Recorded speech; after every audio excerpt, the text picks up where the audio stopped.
فرمایا کہ نیک آدمی وہ ہے کہ جو والموفون بعہدہم، جو اپنے وعدوں کو، اپنی کمٹمنٹس کو، اپنی ذمہ داریوں کو، اپنے فرائض کو پورا کرنے والا ہے۔ اور اس میں ایک خاص بات یہ کہی اذا عاہدوا، جب وہ وعدہ کر بیٹھے۔ یہ بات اتنی کافی تھی کہ بندہ مومن وہ ہے، نیک آدمی وہ ہے جو وعدے پورا کرے، نہیں، فرمایا اذا عاہدوا، جب وہ وعدہ کر بیٹھے تو پھر اس وعدے کو پورا کرنے میں جو رکاوٹ بھی ہو، جو نقصان بھی اٹھانا پڑے، جو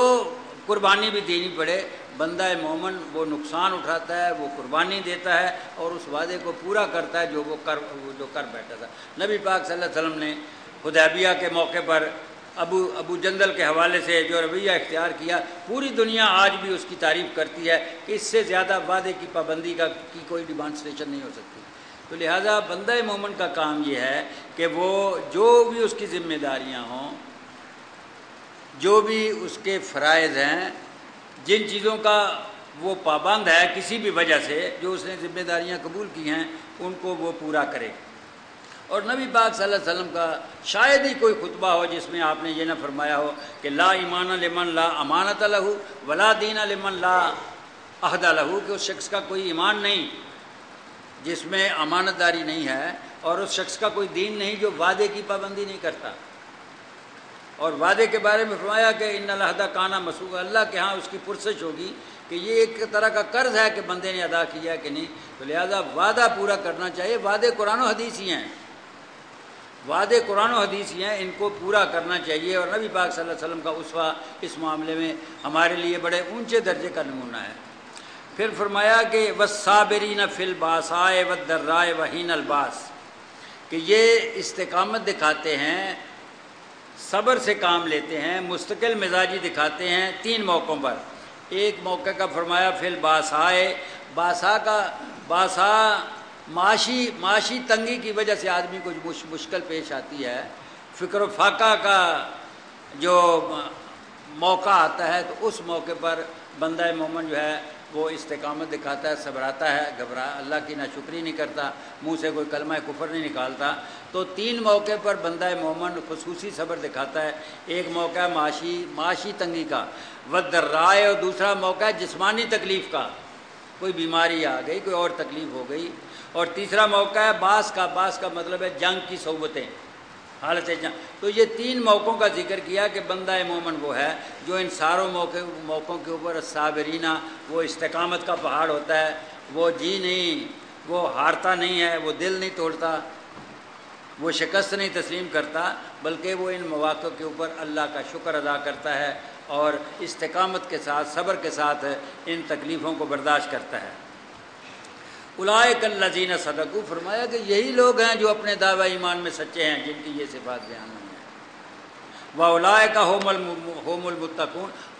یہی وہ لوگ ہیں کہ جو تقوی کی صفت سے صحیح معنی میں متصف ہیں۔ یعنی حقیقت تقوی یہ ہے، حقیقت دینداری یہ ہے کہ ایک آدمی کا ظاہر بھی ٹھیک ہو، اس کا باطن بھی ٹھیک ہو، اس کے عقائد بھی ٹھیک ہوں، اس کے اعمال بھی ٹھیک ہوں، وہ حقوق اللہ کو بھی ادا کرتا ہو، وہ حقوق العباد کا بھی خیال رکھتا ہو، اور اس طرح سے وہ ایک جامع متوازن زندگی گزارتا ہو، تو وہ آدمی ہے جو صحیح معنی میں دیندار ہے، وہ آدمی ہے جو صحیح معنی میں نیکوکار ہے، نیکی کے اوپر قائم ہے۔ تو نیکی کی حقیقت سے پردہ اٹھاتے ہوئے یہ باتیں کہی گئیں کہ دیکھو لیس البر ان تولوا وجوہکم قبل المشرق، یہ نیکی نہیں ہے، یہ ظاہری چند چیزوں کو جو تم نیکی سمجھتے ہو، یہ نیکی کی حقیقت تو یہ ہے کہ آدمی اپنے خالق کو مانے اور اس کو ماننے کے تقاضے پورے کرے، اور پھر اس کی سوچ بھی، اس کی سیرت بھی، اس کا عمل بھی، اس کا اخلاق بھی، ساری چیزیں اس بات کی گواہی دیں۔ اور آخر میں آپ دیکھیں کہ یہ جو بات، آخری دو باتیں کہیں، ایک وعدے کی پابندی کی اور ایک مختلف طرح کی تکلیفوں میں صابر رہنے کی بات ہے، تو یہ بات صفت کے سیغے میں بیان کی کہ یہ ان کی مستقل صفت ہے۔ اوپر جو باتیں تھیں وہ فعل کے سیغے میں بیان کی تھیں، تو یہ عربی میں تھوڑا سا فرق ہے، کسی چیز کو فعل کے سیغے میں بیان کیا جائے تو اس کا مطلب یہ ہے کہ بس وہ بات ہو گئی۔ جیسے ایک آدمی نے شراب پی تو فعل کے سیغے میں بات کریں تو اس طرح کہیں گے کہ اس آدمی نے شراب پی، ایک واقعہ تھا جو ہو گیا۔ لیکن جب یہ بات کہی جائے کہ وہ آدمی شرابی ہے تو اس کا مطلب یہ ہے کہ اس کا تو کام ہی شراب پینا ہے، وہ تو عادی شرابی ہے، وہ تو دائمی شرابی ہے۔ تو جہاں کہیں کسی کی صفت کا دوام کے اعتبار سے، ہمیشگی کے اعتبار سے ذکر کرنا ہوگا، یہ اس کی مستقل صفت ہے، یہ تو اس کی سیرت کا حصہ ہے،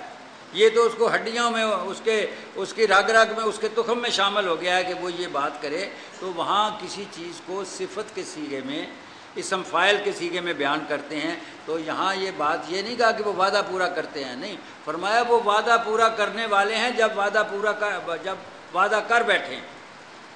اور وہ صبر و استقامت مستقل دکھاتے ہیں جب تکلیفوں کا پہاڑ ان کے اوپر ٹوٹ پڑے۔ تو یہ جو آخری بات ہے، کون سی بات؟ وعدے کی پابندی والی، اور ہر حالت میں تکلیف برداشت کر کے صابر و شاکر رہنے والی بات،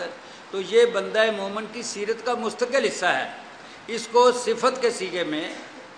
اور اس کو اسم فاعل کے صیغے میں اس لیے بیان کیا کہ اصل میں آپ غور کریں گے تو انسان کی ساری سیرت جو ہے انہی دو چیزوں کے اوپر ڈیپینڈ کرتی ہے کہ ایک آدمی اپنے قول و قرار کا پکا ہے کہ نہیں، ایک آدمی تکلیف کے موقع پر کوئی کلمہ کفر تو نہیں کہتا، استقامت دکھاتا ہے، جھک تو نہیں جاتا، ہار تو نہیں مان جاتا۔ تو لہٰذا سیرت ایک دن میں نہیں بنتی ہے، سیرت مسلسل محنت سے بنتی ہے۔ لہٰذا بندہ مومن کی مستقل صفت یہ ہے کہ جہاں کوئی تکلیف آئے بندہ مومن جو ہے وہ ثابت قدم اور صابر ثابت ہوتا ہے، اور جہاں کہیں کوئی وعدہ کر بیٹھے یا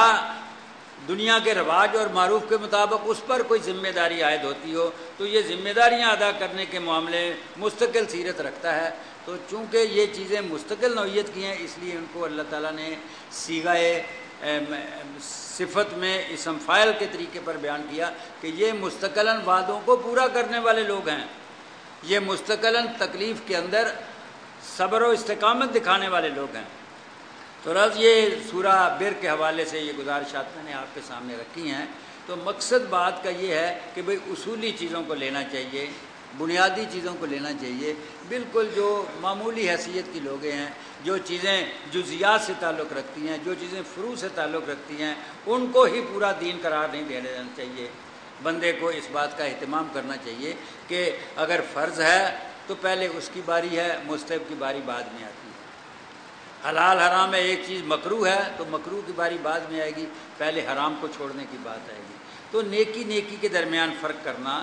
گناہ کے درمیان فرق کرنا، اور اصول اور فرع کے درمیان فرق کرنا، یہ بندہ مومن کا کام ہے، اور یہی نیکی کی حقیقت ہے، اور بندہ مومن جو ہے وہ اس حقیقت سے آشنا ہے۔ تو اللہ تعالیٰ نے یہاں ایک آیت میں، جس کو آیا بر نام ہی اس کا یہ ہے کہ یہ نیکی کی آیت ہے، تو اللہ تعالیٰ نے اس حقیقت سے پردہ اٹھایا ہے کہ نیکی کی حقیقت کیا ہے۔ تو میں ان گزارشات کے ساتھ اپنی بات کو ختم کرتا ہوں، اور اللہ تعالیٰ سے دعا کرتا ہوں کہ میری ان گزارشات کی روشنی میں اللہ تعالیٰ مجھے بھی اور آپ کو بھی اپنا جائزہ لینے کی توفیق عطا فرمائے، اور ہمارے اندر جس جس پہلو سے کوئی کمی کوتاہی پائی جاتی ہے اللہ تعالیٰ ہمیں وہ کوتاہی دور کرنے کی توفیق عطا فرمائے۔ وما علینا الا البلاغ، ربنا تقبل منا انک انت السمیع العلیم۔